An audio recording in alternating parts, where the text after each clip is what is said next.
Hi, welcome to my session. My name is Shannon Olson. I'm an educational consultant and professional learning provider. This session is using progressions and learning trajectories to guide intervention in addition and subtraction.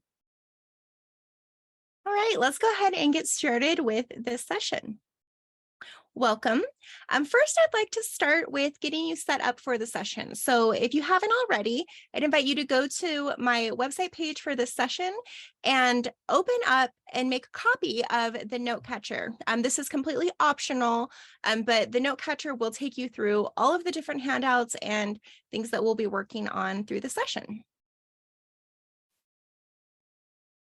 Once you have it open, you can see that you can scroll through. There's a session description and all the different sections that we'll be working with through today. You can click on the links. It'll take you to the parts that we'll be working on. And there's also places for you to record your notes and links to open. So I would recommend opening that. Even if you have it open on a different device than you're watching this recording, it'll just help you keep track of where we are at throughout the session today. Let's take a moment to look at the learning intentions. Today, I'd love for you really to anticipate and examine strategies students use for addition and subtraction, to observe and describe student thinking, to understand learning progressions and learning trajectories, looking at the coherence of standards across grade levels and the natural development of student thinking. I'd also love for you to make connections between progressions, trajectories, and student thinking as guidance for planning intervention. I'd also love for you to think about what are your personal learning intentions. I've set some intentions, but what do you hope to get out of this session? Go ahead and record that in the note-taking guide. All right, well, after this welcome, we'll start with a mathematics task. We'll examine student thinking for that same task. We'll dive into learning progressions, learning trajectories, intervention strategies, and then we'll get to see some intervention in action before we wrap up with a closing and reflection.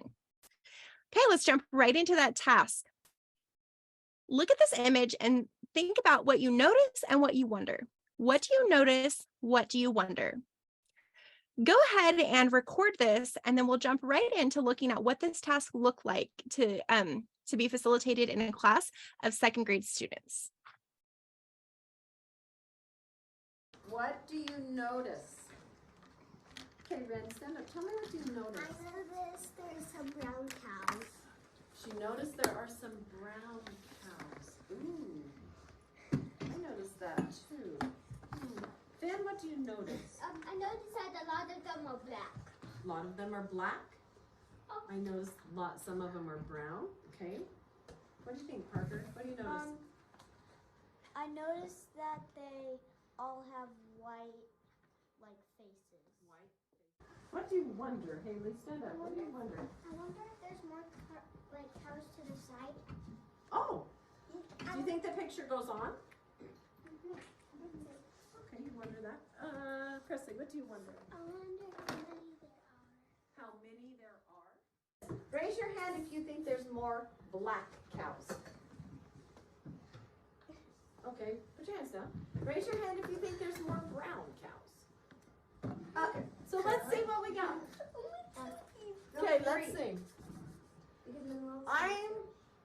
We're gonna go. Is this one brown? Yeah. Okay, there's one. Is this one brown? Yes. Okay, there's two. How about this one? Okay, so, oh no, sorry, 16. We have 16. So will you write 16 and then put your lids on your pens and put them down? 16. 24. There's 25 of them. Wait, what about this guy? Yeah. 26. Did we count this one? That one's brown. Okay. Let's say we have 26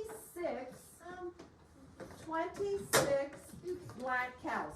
How many cows do we have in all? All right, now that we see the problem, let's take a moment for you to solve the problem. 16 plus 26. So go ahead and take a moment to solve it in any strategy that you can think of and record it on your note catcher.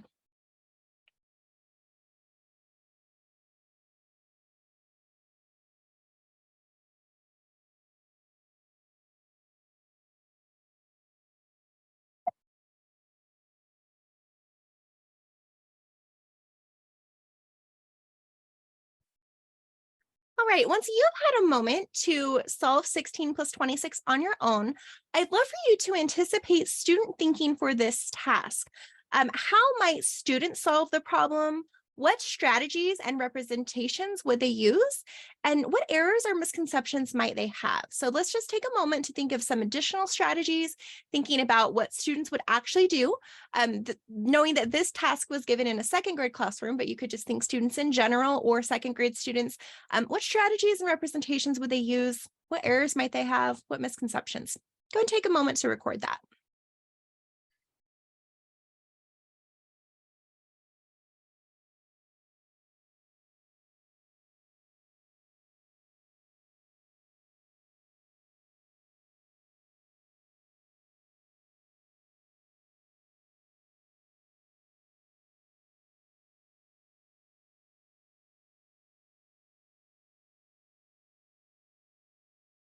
All right, now that you've had a minute to think about how students might solve this problem, let's go ahead and look at how they actually solve the problem. So I'd love for you to record some evidence of student thinking.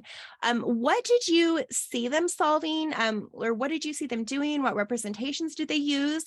What can you infer about what they do understand? And what do you wonder about what they understand? All right, this is Ashley.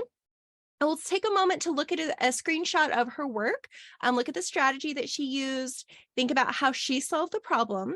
And then in just a moment, we'll get to watch a video of Ashley solving the problem.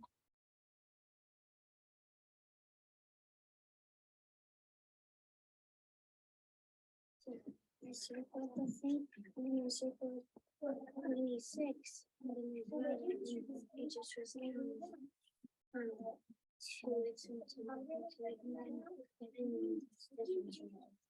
So wait, you counted what? Tell me, what did you count? What number? How did you know what to count?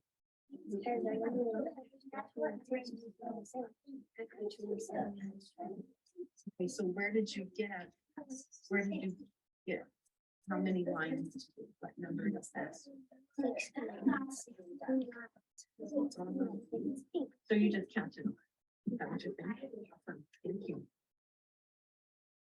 All right, now that you've had a chance to look at Ashley's thinking, record evidence of her thinking, think about what you see she understands and what you wonder about what she understands. Let's do the same for Knox, and then we're going to do the same for 4 additional students. So this is Knox's work. Go ahead and look at his strategy, and then we'll watch a quick clip of him working.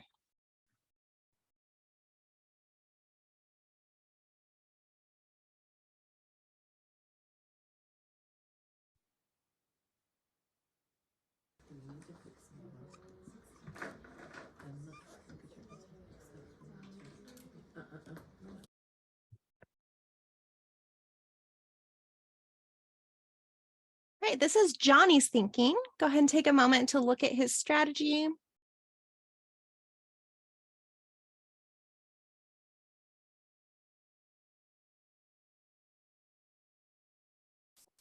And then we'll go ahead and watch Johnny's video. I put the 20 together and it made 30. And then I put the 6 and 6 together and it made 12. And then I put 30 plus 10 equals 40. And then 40 plus 2 equals 42. So where did you get your 10 and your 2? From the 12. So after you combined the 6 and the 6, you took the 12 and pulled it apart. How come you did that? What were you Because then it would be easier to make 40, but then add on the extras to make a number in the 40s. Okay, but wait. Why is it easier to not use just a 12? Why is it easier for you to do the 30 and the 10? Because then if you put 30 and 10 together, it makes 40, but if you tried to count 12, it would be like 30 plus 2 equals 32, and then 10, it makes 42, but it had these extras, so it kind of would confuse you. Oh, okay. So this was easier because it was 10s? Is that what you're saying to me? Because that's what you told me earlier. Is it easier to do 10s? Yeah. This is Ren's work. Let's go ahead and take a moment to look at what we think she did, and then we'll watch her video. What evidence do we see of Ren's thinking? What do we think she understands? What do we wonder about what she might understand?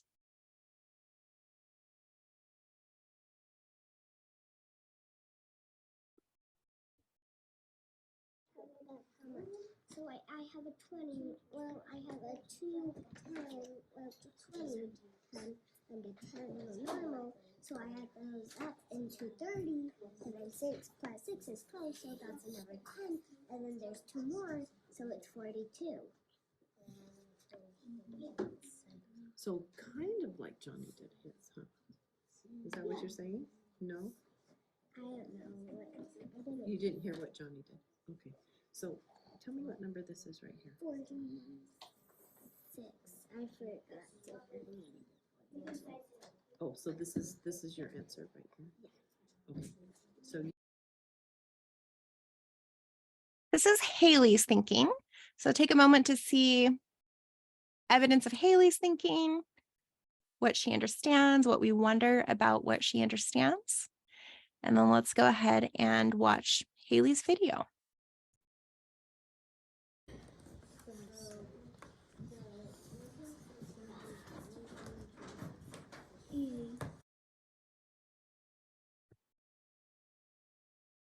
All right, Zoe's the last student we'll observe for this section. Go ahead and look at her picture and think about what you think she might be doing for her strategy. And then let's go ahead and head over and watch Zoe's video.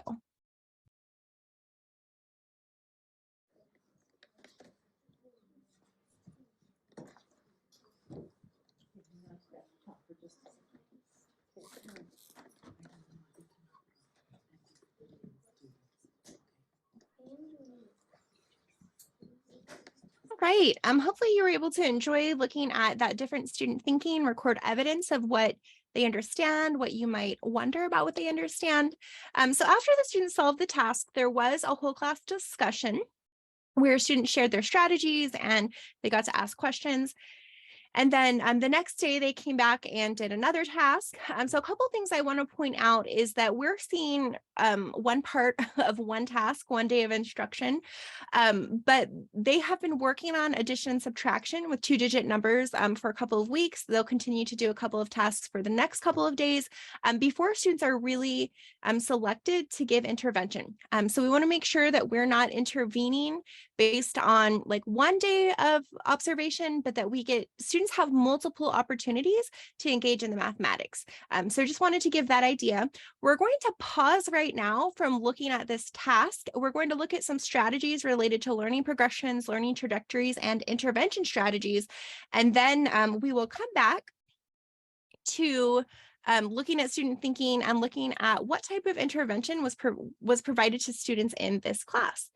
So let's go ahead and really define and dive into what are learning progressions and what are learning trajectories and how might we use them to help plan for math intervention or math instruction in general. So let's go ahead and just look at this quote. These are some ideas that I have about learning progressions and learning trajectories, and then we'll also look at some quotes from research and articles related to these topics. So learning progressions and learning trajectories both inform the pathways in which students learn content.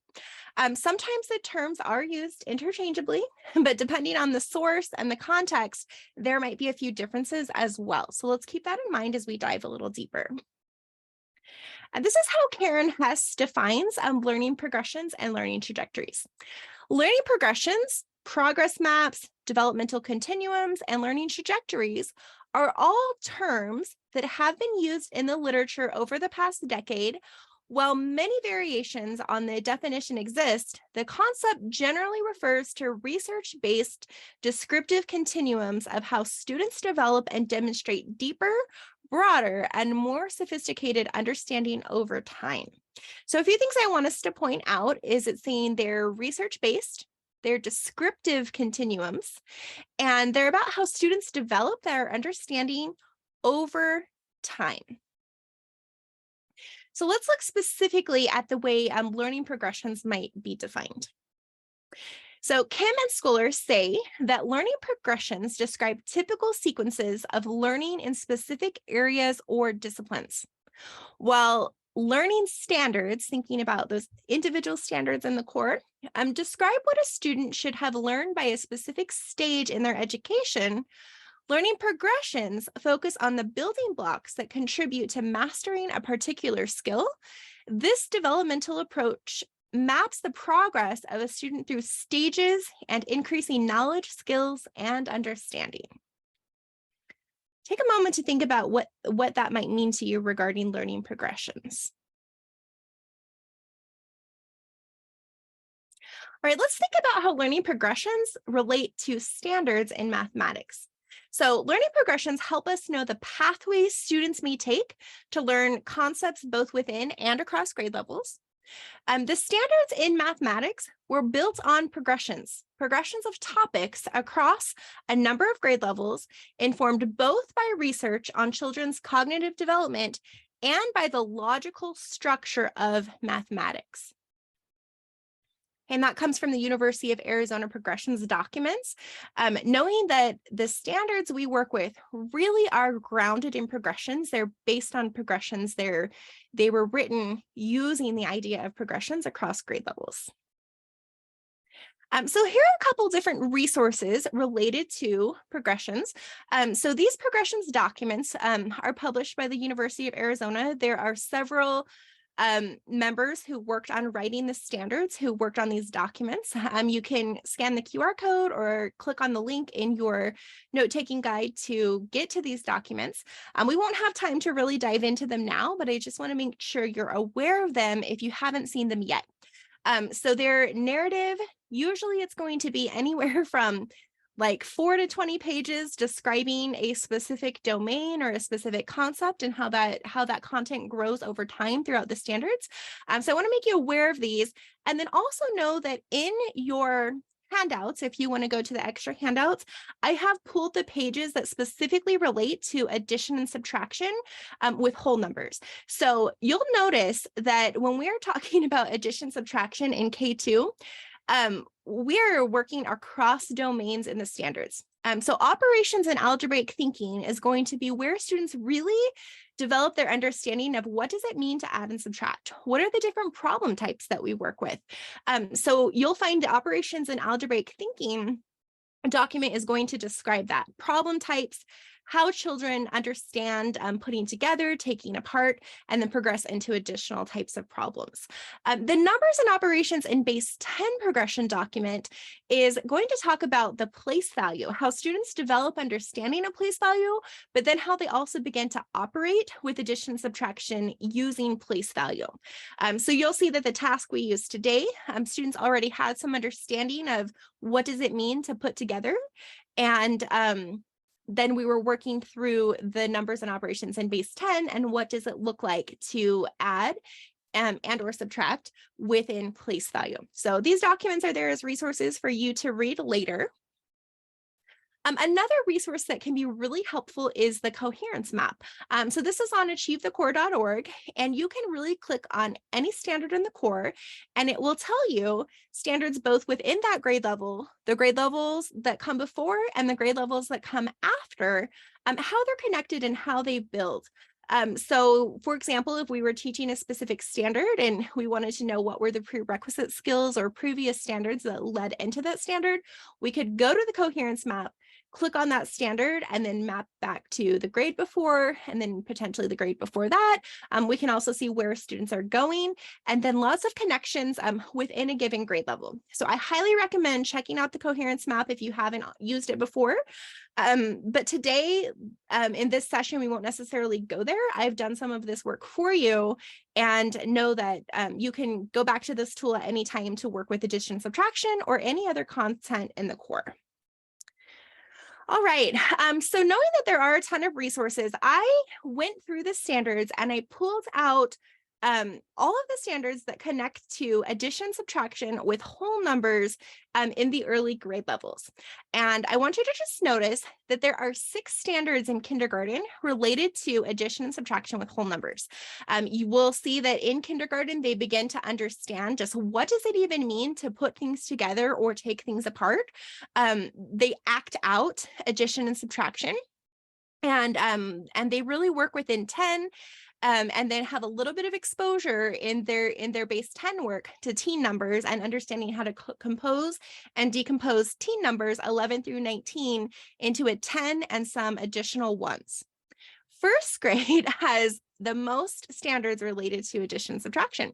We'll see there are 11 standards there, and we'll dive into the next document we look at to really see what they are, but you'll see that they are exposed to more problem types in first grade, and we get into a lot of specifics of types of equations they work with, understanding they have there, and then in their base 10 domain, it's really broken into like some specific ideas and skills that they can work with as they're barely beginning to work with adding, subtracting with tens and ones within 100.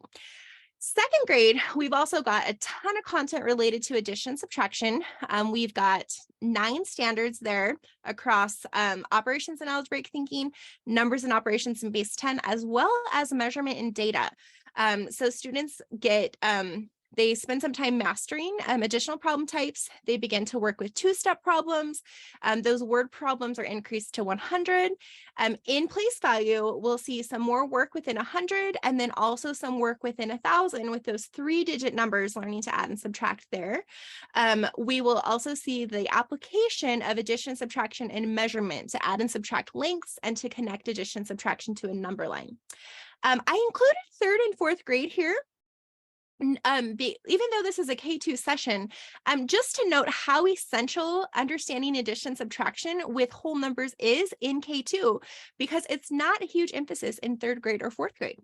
So in 3rd grade, we've got 1 standard that is having students continue to build fluency within 1,000 or with those 3-digit numbers that they learn in 2nd grade. And then in 4th grade, they will add and subtract within 1 million. So we go from within 1,000 in 3rd grade to within 1 million in 4th grade. And then the standard algorithm is an expectation in grade 4. You'll notice in K1, 2, it's lots of strategies, lots of concrete models. In 3rd grade, it'll say to continue to use strategies based on place value, but they can also begin to use algorithms. But in 4th grade is when the standard algorithm really becomes an expectation for students.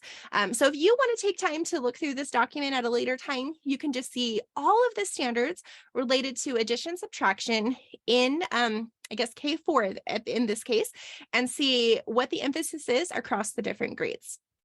I have made this other handout to really help like take that work in the standards and clarify for you. So like we can read progressions documents, we can go to the coherence map, we can read individual standards, but there's a lot of work going into that. So I've hopefully made it a little easier for you to see what are the expectations when it comes to addition and subtraction in K2. So we can see in word problems, students will add and subtract within 10 in kindergarten, within 20 in 1st grade, and within 100 in 2nd grade. And that's specifically relating to the OA strand, the operations and algebraic thinking strand, and the different problem types and word problems they work with. They may be expected to work with other numbers when we're looking at place value, but in terms of problem types, those are the parameters, 10, 20, 100. Notice that in kindergarten, we're working with a very limited types of problems. So students need to know how to add to, they need to know how to take from, and they need to understand addition and subtraction as putting together and taking apart or composing and decomposing numbers where the total is unknown or potentially both add-ins are unknown. And there are really specific standards related to that if you look at the KOA standards.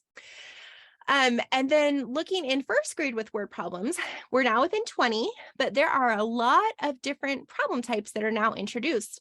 So students still learn to add to and take from, but rather than just working with result unknown problems, they're going to have change unknown and start unknown problems. When it comes to put together and take apart problems, they're also going to work with the total unknown, both addends unknown, or even one unknown addend. They will also compare with the difference unknown, the bigger unknown, or the smaller unknown. So first grade is full of problem types when it comes to word problems. Second grade, we're now within 100 with word problems. We're going to look at all of the problem types, but begin to even master some of those that were just introduced in first grade. So mastering start unknown in addition to the rest of the problem types, and then mastering the bigger unknown or smaller unknown in comparison problems. Second grade, they will also begin to work with two-step problems with addition and subtraction. Place value, kindergarten, it's very limited. They're just working with teen numbers to understand a group of 10 ones and some more ones. Notice the 10 is not unitized. We're not talking about how many 10s do we have, but we're looking at a group of 10 ones and some more 10 ones and some more ones in kindergarten. In first grade, we have quite a bit of work that is introduced in place value. So we're adding within 100 when it comes to place value. We're adding a 2-digit number and a 1-digit number, adding a 2-digit number and a multiple of 10. Understanding that we add 10s to 10s and 1s to 1s, and that sometimes it is necessary to compose a 10. So when it comes to regrouping and composing a 10, that might be something students begin to see in first grade, but then it will be something they work with even more in second grade. Subtraction is limited to subtracting multiples of 10 from the range of multiples of 10 with that range of 10 to 90. So for example, it'd be 80, take away 40, those types of problems. And then there's really an emphasis on mentally adding and subtracting 10 that will support their work with procedures later on. Second grade place value, students fluently add and subtract within 100 using strategies. Notice it's fluently, but it's not the standard algorithm. They're still using a variety of strategies. They also add and subtract within 1000. So there's a separate standard related to adding and subtracting within 100 and a separate standard related to adding and subtracting within 1000. So they now begin to understand that we add or subtract hundreds and hundreds, tens and tens, ones and ones, and that sometimes it's necessary to compose or decompose tens or hundreds. So we're working with that regrouping or ungrouping across both the tens place and the hundreds place. And then notice that that mental addition subtraction includes tens as well as 100s. So the tasks that we will be looking at today in the intervention will be thinking about that progression between first and second grade in place value. So as you saw, students were working to add and subtract within 100 in the task with the cows.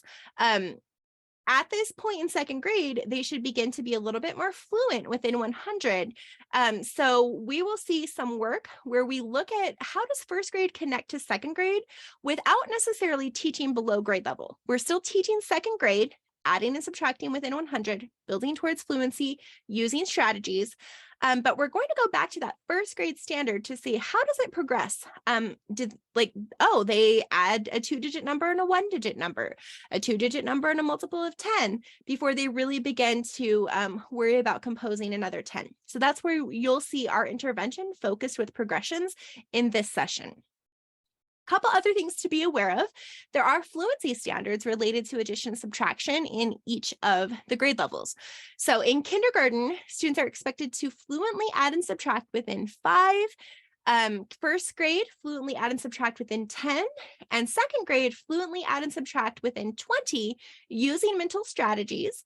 It also has an expectation for students to know from memory all sums of 2 1-digit numbers. So like 7 plus 8, 5 plus 9, those types of sums. And then procedurally to fluently add and subtract within 100 using strategies.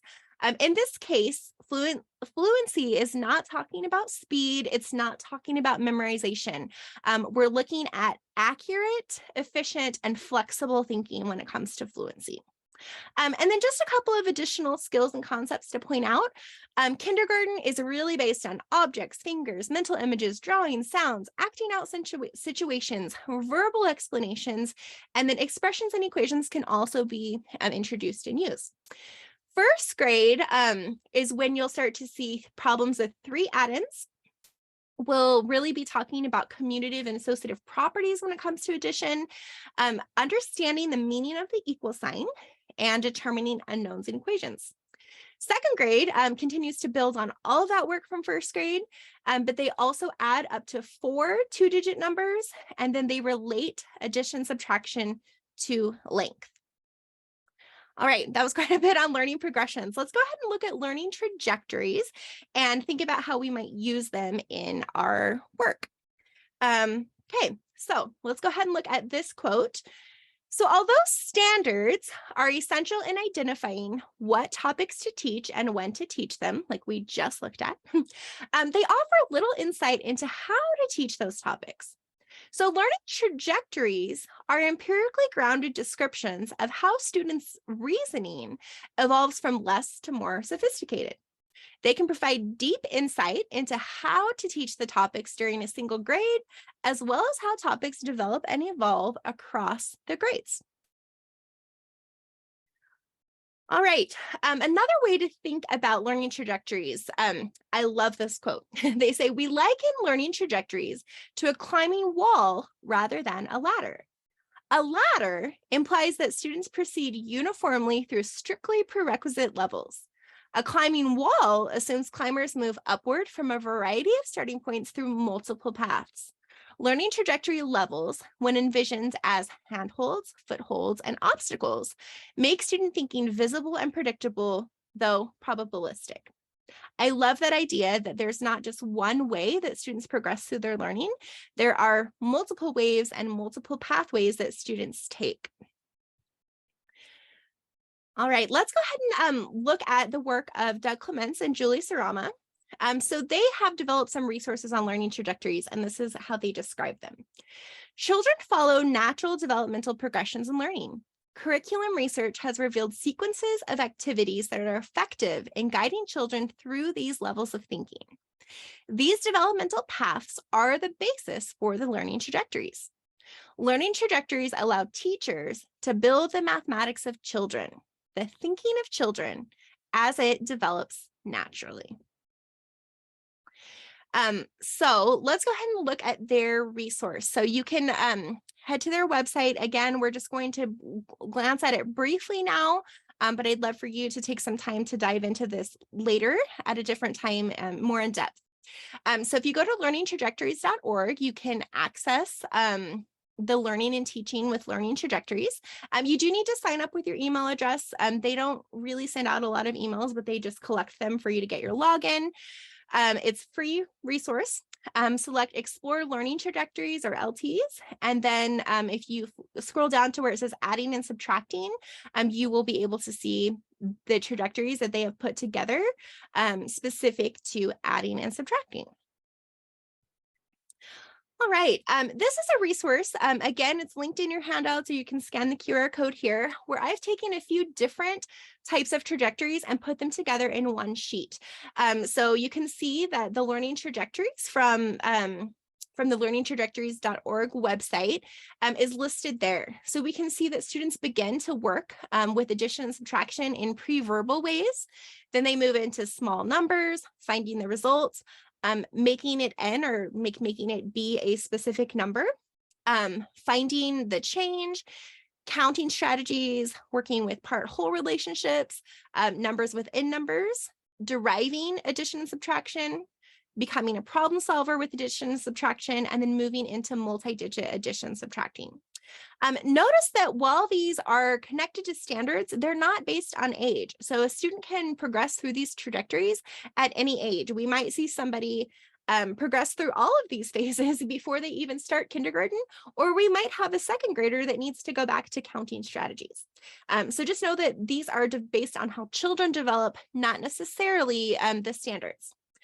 Next, I've taken some numerical parameters. These are based on the Common Core state standards, as well as research on how problems like become more complex. So, for example, if a student is struggling to add within 100, we could go back and see what are some specific ways to add within 100, and do they know how to add and subtract within 5 first, then 10, then 20? Can they add a 2-digit number and a 1-digit number, 2-digit number and a multiple of 10? Can they add 2 2-digit numbers without composing and then with composing? So there's going to be some great steps to think where does it break down? Like what types of problems do students know how to solve, and what might they need a little bit more scaffolding to be able to access? And then there are also some strategies and representations that are listed. You'll notice Van de Waal is listed as a reference on here. And just that students really progress from direct modeling to invented strategies before they work with algorithms. So in the video that we saw, we mostly saw students working with invented strategies, which could be open number lines, bar diagrams, expanded forms, or strategies like adding tens and tens, ones and ones, and then combining. We saw several students do that in the videos. Adding on tens and then ones. I believe Haley did that in the videos. So there's a lot of different strategies. Hopefully you can use this as a resource to think, how do children developmentally progress in their understanding of addition and subtraction? All right, putting them together. How do we fit learning progressions and learning trajectories together? So taking all of the quotes, all of the things I've read, this is how I have defined them. So I view learning progressions as a way to describe how big ideas advance across grade levels and the way standards connect over time. They tell us when students learn concepts. Learning trajectories refer to the pathways children naturally take to develop mathematical understanding. They tell us how students learn concepts. So we can think of progressions a little bit more as the when, and trajectories as the how students learn these different concepts over time. Couple examples. So the coherence map is going to be a great place to show us progressions of how standards connect over time. The learningtrajectories.org is going to give us some examples of how students developmentally progress through different levels of understanding with addition, subtraction, or any given concept. Applications. So I love to think of learning progressions as a way to plan for whole class instruction. What background knowledge can I activate for my whole class based on knowing what they might have learned last year? It's going to plan for grade level instruction. Am I teaching on grade level? Am I teaching a little below grade level and reteaching things they should have learned last year? Or am I actually teaching above grade level and teaching things students don't need to know yet? Knowing the flow of big ideas across time. It can, of course, those learning progressions can, of course, still support intervention, knowing where to scaffold where students would have been before.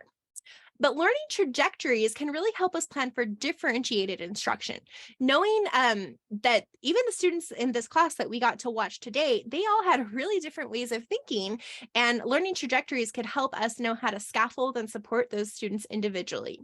It can help us plan for skill-based instruction and knowing the flow of developing those individual skills and supporting students in intervention. So both progressions and trajectories can be used to guide us in intervention, but I like to think of progressions as kind of like a broader picture and learning trajectories as more specific for individual students. All right. So thinking about, we've done some work with learning progressions to learn what they are, what are some resources for them. We've been able to look at some trajectories, and I'm sure you're able to think of some ways we can use that to support intervention. But there are also some intervention strategies that are really important when it comes to how are we like actually implementing intervention with students. So this is a list of some resources that I've kind of modified from a resource, the What Works Clearinghouse, Assisting Students Struggling with Mathematics, Intervention in the Elementary Grades. So we've already talked about learning progressions, learning trajectories, but also we need to make sure that our intervention is aligned to core instruction. We need to look at context, mathematical language, and representations. So let's dive deeply into each of these. Okay, so like we said, learning progressions, we use them to know when to teach concepts in relation to other concepts and grade level expectations. Learning trajectories, we use learning trajectories to know how children develop understanding of concepts. Okay, alignment of intervention to core instruction. We need to systematically ensure that learning and intervention directly supports learning in Tier 1 instruction. Sometimes when I go into schools, I see students working on, let's say, like fractions in Tier 1 core instruction, and then getting some support with like multiplication in Tier 2 inside the classroom, and then being pulled out for Tier 3 related to place value. And it can be really confusing for kids. So we want to make sure that as much as possible, whatever type of intervention we're getting, whether it's Tier 2 intervention or Tier 3 intervention, that it directly supports what students are learning in Tier 1. It definitely can include prerequisite skills, but we want to make sure that they're aligned and that we are systematically thinking about the intervention and the supports that we are providing our students. Context. Context is so important. We need to present mathematical situations using word problems students can understand to deepen their mathematical understanding and support their capacity to apply mathematical ideas. When we just use numbers without context, students view it as a procedure to do. They're not necessarily thinking about how are the numbers being put together? Are they being taken apart? Are we comparing? What are we doing with the numbers? What's happening in the situation? They're more likely to be able to use a variety of strategies and representations if they can connect to context. Again, that doesn't mean that we never give them problems without context, but context can be a great way to help students connect to the mathematics. Mathematical language is also really important. When students are first beginning concepts, it's okay to allow them to naturally use some informal language as they develop understanding of concepts. Where we don't want to go teach vocabulary before students have had exposure to concepts. But as they're working with different concepts and they start to use some natural informal language, we can begin to provide some clear and concise academic language to help them begin to develop that language for themselves so they can use more formal language as well as they're working with mathematics. Representations. So we need to provide students with tools to allow them to create representations. So when we provide them with physical tools to solve mathematical problems, they're able to have that really concrete experience. And then if we connect those physical models to pictorial models and other representations, they're going to have a lot deeper understanding. So connecting the physical to the pictorial, connecting the equations and the abstract representations to those concrete, and not viewing them as like concrete is like lower than abstract or abstract is more advanced. We don't want to think about it as one's better or worse or higher or lower. We want to think about how are there a variety of representations available for students and how are we helping them make connections across those representations and strategies. It's also important to regularly include number lines as part of those representations. All right, let's go ahead and look at some intervention in action. So now that we have had an opportunity to think about progressions and trajectories and intervention strategies, as we watch some intervention in action, I would love for you to record evidence of student thinking. And not necessarily what they don't know or what they're getting wrong, but what do they know? What does the student understand? And then what are we wondering about what they might not yet understand and where to take them next? How is the teacher using learning progressions or learning trajectories? I'm thinking about that handout that we looked at with that K2 progression, and that'd be a great place to look and think, where are learning progressions and learning trajectories being used to support this intervention?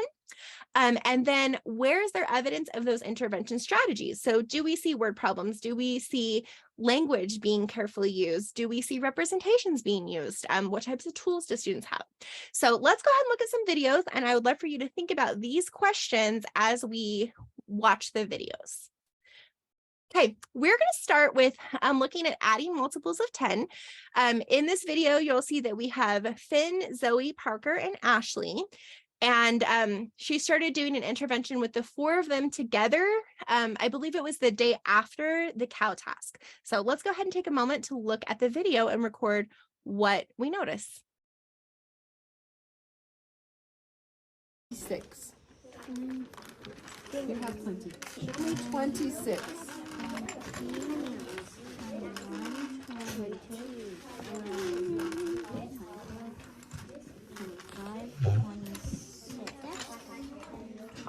Show me 26 with your book. Okay, wait, it's what? 2 10s and 6 1s. Okay, show me 2 10s and 6 1s. Show me 26. 2 10s and 6 1s. So 10. 1 10 and 2 1.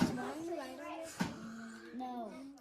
2 10. Now, guys, look at me. What if I just needed to add 10? Show me. Just add 1 more 10. Then what? How many do I have? You have 36. Oh, okay.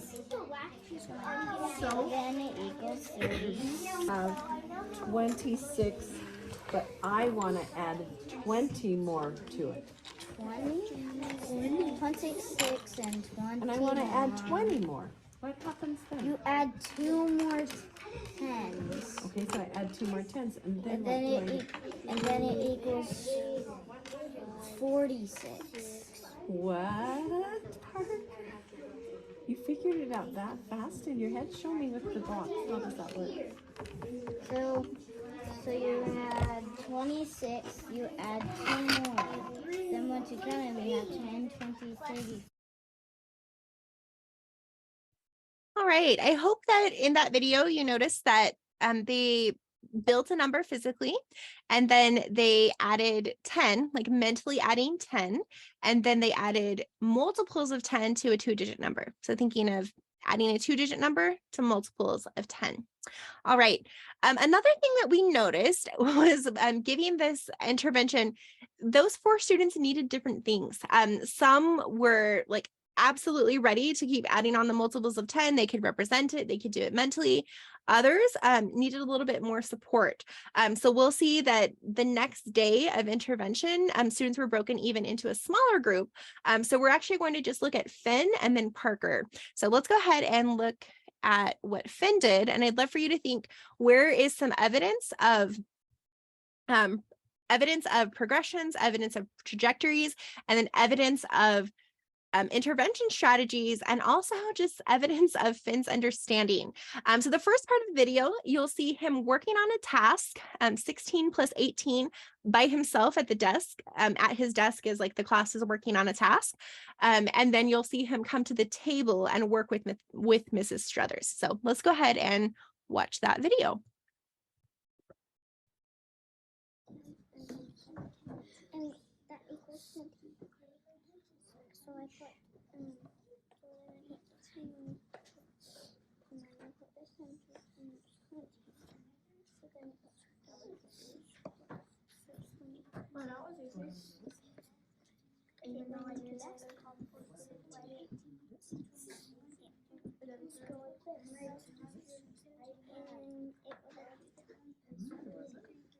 Show me where all your 10s were. Show me every single 10. So do this for me. Let's erase this for a second. I want you to show me one more time. Show me exactly what you did. You showed us. I understand.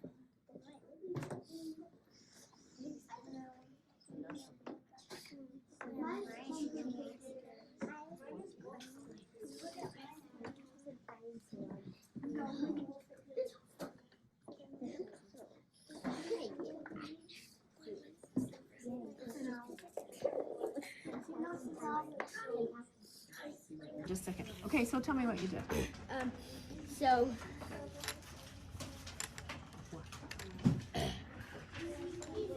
I'm good.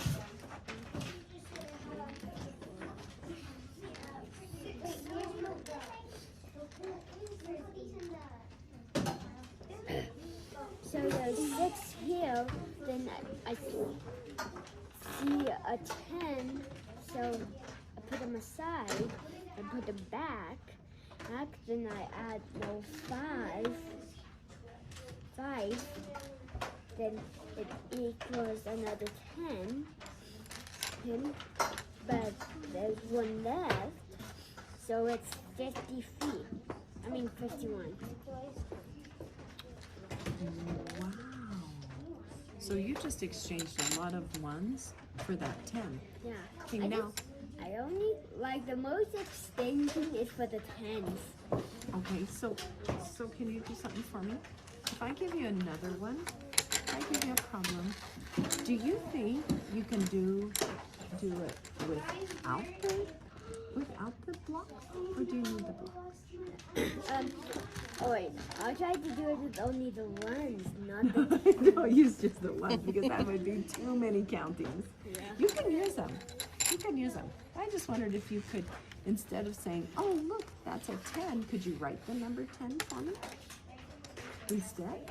Okay, so let Mrs. Struthers give you this one. 24 plus, oh, let's see. How about if I did plus 12 again? Do you have your pen? Did I take your pen? Oh, no, Parker took it. What? No, It you just didn't. rolled It right did over just there. roll. It did. So show me how you would do this one. If you need to use the blocks, I understand, and it's just fine. So, if you add, you know, it's this, you count your fingers, 1, 2, 3, 10. Okay, so let's back up. Let's use these. Go ahead and use these. Okay, show me these.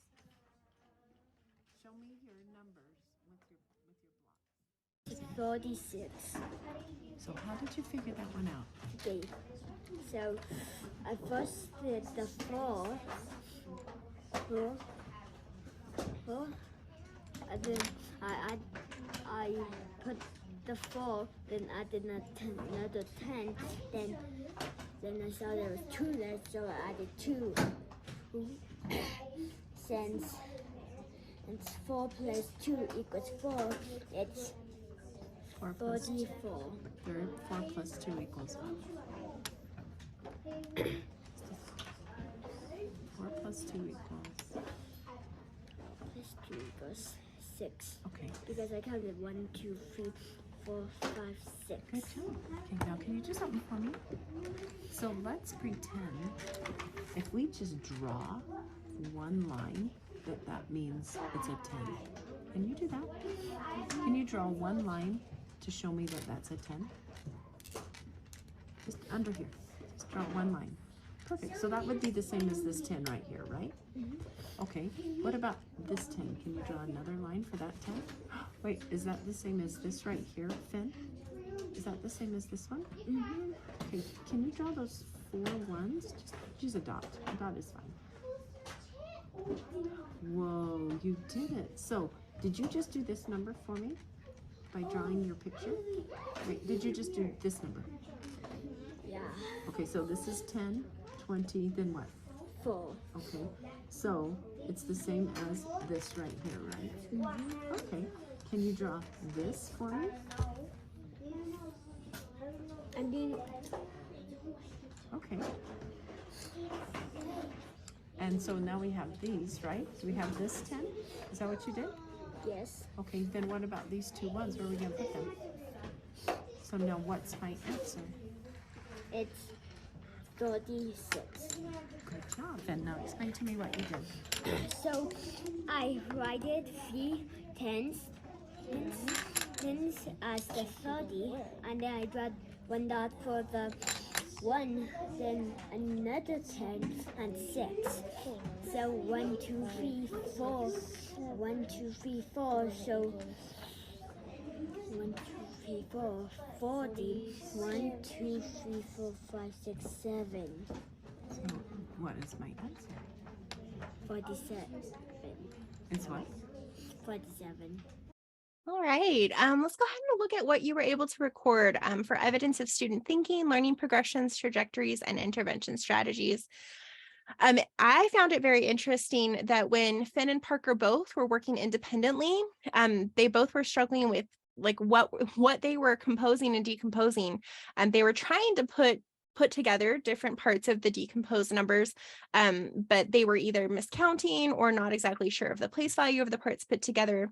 But attending to those learning progressions of coming back to adding like a multiple of 10 to a 2-digit number, and then adding without composing, and then adding with composing a 10 was really helpful for them.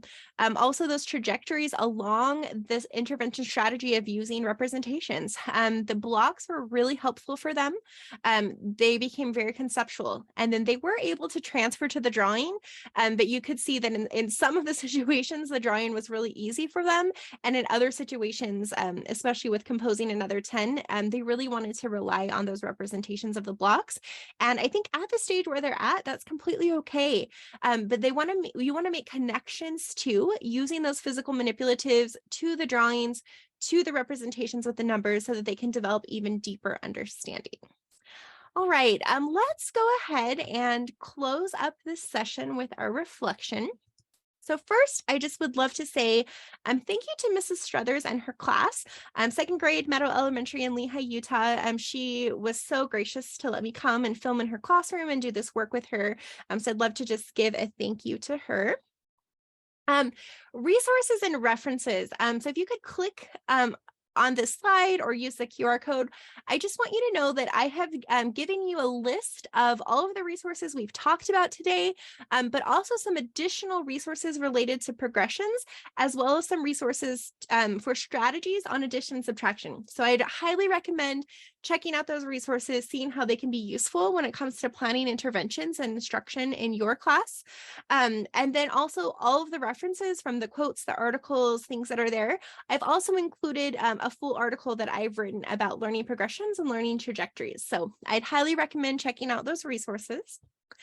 I'd love for you to just take a moment to think about, what do you want to remember from this session? Maybe you want to take away those resources for progressions. Maybe you have something specifically about, like, maybe you didn't realize the standard algorithm was preserved for 4th grade when it comes to addition and subtraction.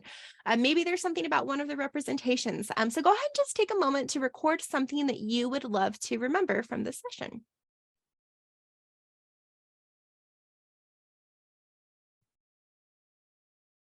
And then also, if you have any questions or feedback for me, I would love to hear from you. So you can just click on the form and go ahead and just share any questions you have. I will respond with email. And then if you have any other feedback or suggestions for me, I'd love to hear them.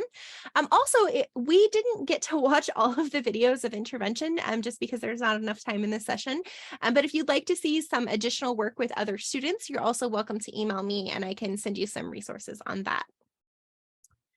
All right, I would also love to invite you to connect with me. So thank you so much for participating in this session.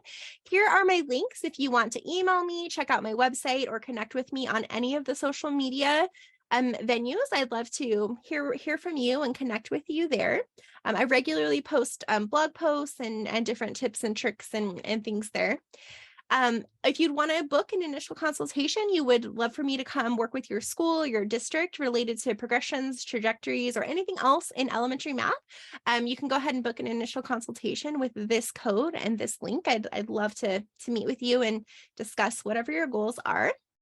And then also, I'd love for you to take an opportunity to check out my courses if you'd love to dive deeper either into intervention or grade level content. So I have these self-paced elementary courses designed for teachers, coaches, specialists, interventionists, and there is university credit available. So you can check out my website.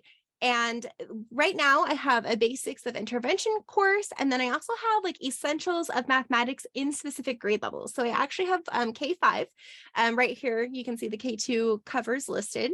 So I'd love for you to go ahead and check those out. See if you're interested in registering. Feel free to email me if you have any questions.